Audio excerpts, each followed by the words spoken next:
प्रेक्षक आतुरतेने वाट पाहत होते त्या राजा शिवाजी या सिनेमाचा ट्रेलर रिलीज झाला आहे। छत्रपती शिवाजी महाराजांच्या असामान्य जीवन प्रवासावर आधारित हा ऐतिहासिक चित्रपट 1 मे 2026 रोजी प्रदर्शित होतोय। चित्रपटाची घोषणा झाल्यापासून या चित्रपटाबद्दल सर्वांच्या मनात कुतूहल निर्माण झालं होतं। त्यानंतर पोस्टर आणि टीजर पाहून लोकांच्या मिश्र प्रतिक्रिया पाहायला मिळाल्या होत्या। रितेश देशमुखवर आणि एकूणच टीजरमधील VFXवर टीका करण्यात आली होती। या सगळ्यानंतर चित्रपटाची टीम ट्रेलर कसा बनवणार आहे याबद्दल उत्सुकता निर्माण झाली होती। चला तर जाणून घेऊया चित्रपटाचा ट्रेलर नक्की कसा बनला आहे। ट्रेलरची सुरुवात बाळ शिवाजी आणि बाळ संभाजी या दोघा भावांच्या संवादातून होते।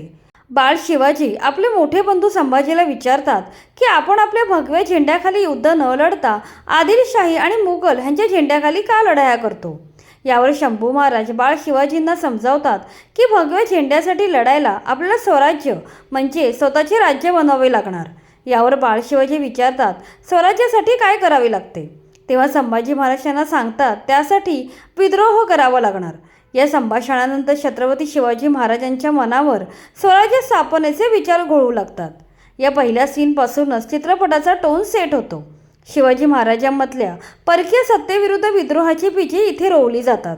हा सीन चित्रपटातील एक महत्त्वाचा सीन असून दिग्दर्शक म्हणून रितेश देशमुखने ट्रेलरमधल्या पहिल्या सीनमध्ये प्रेक्षकांच्या काळजाला हात घातला आहे। यानंतर शिवाजी महाराजांच्या एंट्रीचा सीन धमाकेदार झाला आहे।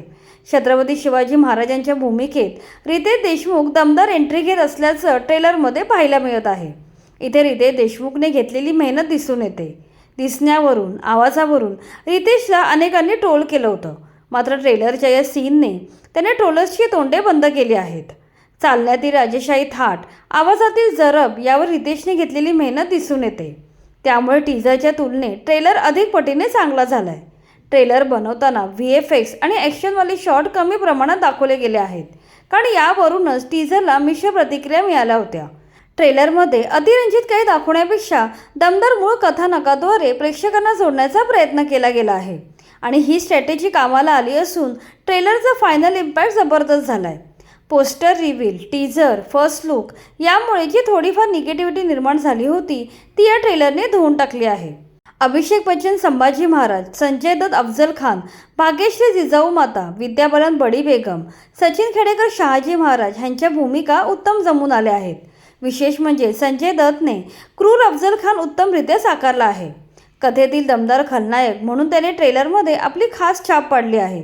एकूणच ट्रेलरमध्ये दिसत आहे की प्रत्येकाने आपापल्या भूमिकेला योग्य न्याय दिलाय। संगीतकार म्हणून अजय अतुलने नेहमीप्रमाणे चोख कामगिरी बजावली आहे। काही सीनमध्ये दमदार संगीतामुळे अंगावर काटा येतो। शिवाय या सिनेमाचे राजा शिवाजी अँथम हे गाणं रिलीज झालं असून ते सर्वत्र धुमाकूळ घालत आहे। मेकर्सनी अजून तरी घोषणा केली नसली तरीही हा छत्रपती शिवाजी महाराजांचा सिनेमा अनेक पार्टमध्ये बनवण्यात येणार आहे असे दिसते, कारण शिवाजी महाराजांची सुरुवातीच्या काळात आदिलशाहीशी असलेली लढाई यात दाखवण्यात आली। शिवाजी महाराजांचे बालपण, स्वराज्याची स्थापना, मोठे बंधू शहाजी महाराजांची हत्या, शहाजी महाराजांचा मृत्यू आणि अफजल खानाच्या वधापर्यंतचा इतिहास या चित्रपटात दाखवण्यात येणार आहे। थोडक्यात अफजल खान धोका देऊन शिवाजी महाराजांचे वडील बंधू संभाजी यांची हत्या करतो आणि त्यानंतर शिवाजी महाराज अफजल खानाचा वध करून त्याचा बदला पूर्ण करतात। हा इतिहास दाखवण्याच्या अनुषंगाने पटकथा लिहिली गेली आहे। राजा शिवाजी सिनेमाचं लेखन, दिग्दर्शन, निर्मिती रितेश देशमुखने केली आहे। एकाच वेळी अनेक आघाड्यांवर रितेश देशमुखने उत्तम काम केलंय। एकूणच ट्रेलरने जबरदस्त हवा निर्माण केली आहे। लोकांच्या मनात ज्या काही शंका कुशंका निर्माण झाल्या होत्या त्या आता पूर्णपणे नाहीशा झाल्या आहेत। त्यामुळे 1 मेला संपूर्ण महाराष्ट्रातच नव्हे तर भारतात चित्रपट दमदार ओपनिंग घेणार आहे हे पक्क झालं आहे।